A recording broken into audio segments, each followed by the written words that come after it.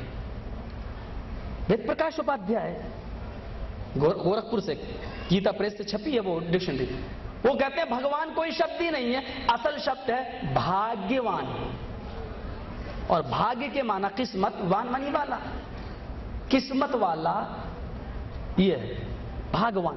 بھگوان کا کوئی معنی، کوئی ارتھ، کوئی میننگ ہوتی ہی نہیں ہے۔ ہاں کسی کسی ڈکشنری میں اتنا ضرور لکھا بھگوان گاڈ کا، اللہ کا نام، بس۔ لیکن بھگوان کی صحیح تشریح کی ہے وید پرکاش اپادھیائے، بھاگیوان، قسمت والا۔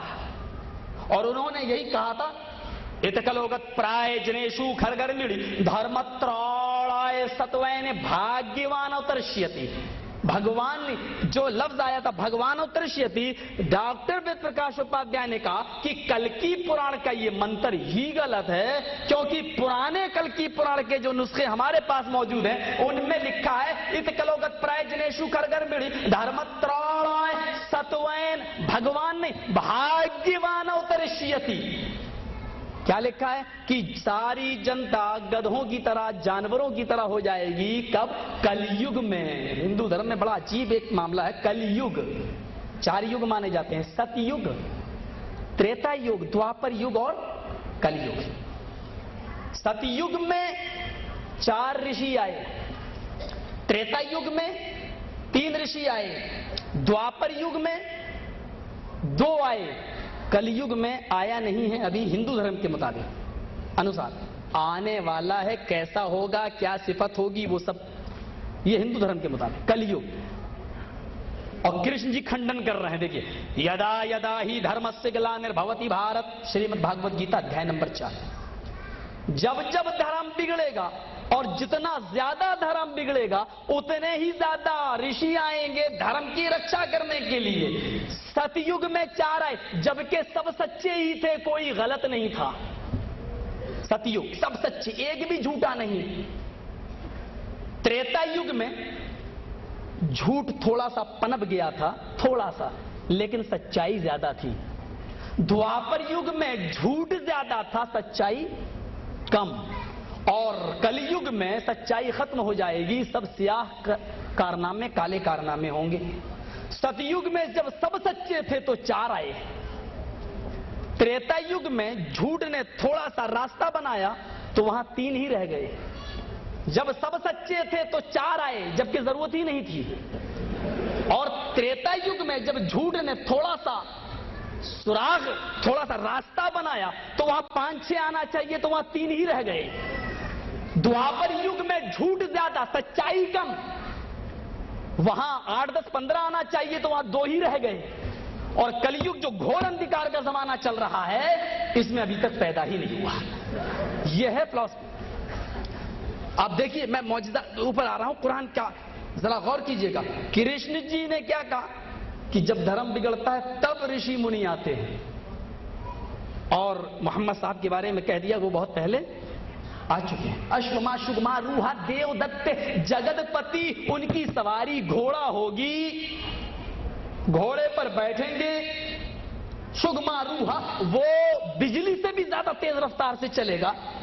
براق، برق کے معنی بھی بجلی کے ہوتے ہیں، براق اسی لیے اس کو کہا جاتا ہے کیونکہ وہ بجلی سے بھی زیادہ تیز رفتار سے لے کے چلا تھا۔ اللہ کے نبی خود فرماتے ہیں کہ جہاں تک میری پہلی نظر تھی وہاں تک اس کا پہلا قدم پہنچتا تھا، تاحد نگاہ۔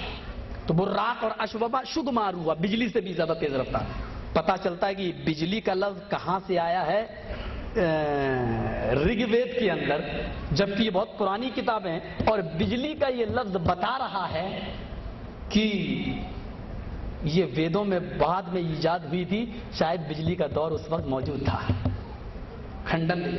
اب آپ کہہ سکتے ہیں کہ براق، اللہ کے نبی نے جو کہا ہے وہاں پر بھی تو بجلی نہیں تھی، آسمانی بجلی کو کہا گیا کیونکہ اس کی رفتار مورس بوکائے نے اپنی کتاب میں لکھا آسمانی جو بجلی ہوتی ہے اس کی رفتار ایک سیکنڈ کے اندر 1,86,000 میل ایک سیکنڈ کے اندر ہوتی ہے، 1,86,000 میل، اور براق اسی رفتار سے چل رہا تھا، اس سے بھی زیادہ تیز رفتار سے چلا، کیونکہ بجلی سے بھی زیادہ تیز رفتار براق، بہت زیادہ تیز رفتاری سے لے جانے والا وہ سواری۔ شگمارو دیو دت، وہ دیودوت دیں گے، پرشورام دیں گے۔ اللہ کے نبی کو جبرائیل امین نے وہ گھوڑا وہ براق دیا تھا۔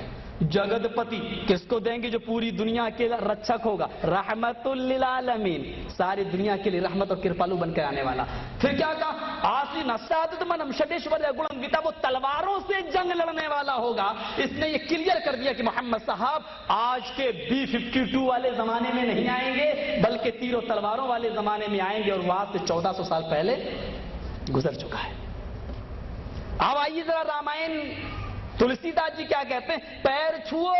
اور والمیکی جی نے 27ویں ادھیائے میں کیا کہا؟ جب رام چندر جی کی پتنی سیتا کو پکڑ کے لایا گیا، جب راوڑ کے چنگل سے ان کو چھڑایا گیا تو وہ وہاں سے آئیں تو سوچا رام چندر جی کے پیر چھو لوں، آشیرواد لے لوں۔ جب جھکی والمیکی رامائن، کاندھا پکڑ کے اٹھا لیا، کہا رام رامائے نما، رام رامائے ستیم استی۔ ہے سیتا میں کون ہوتا ہوں میرے سامنے پیر چھو رہی ہو؟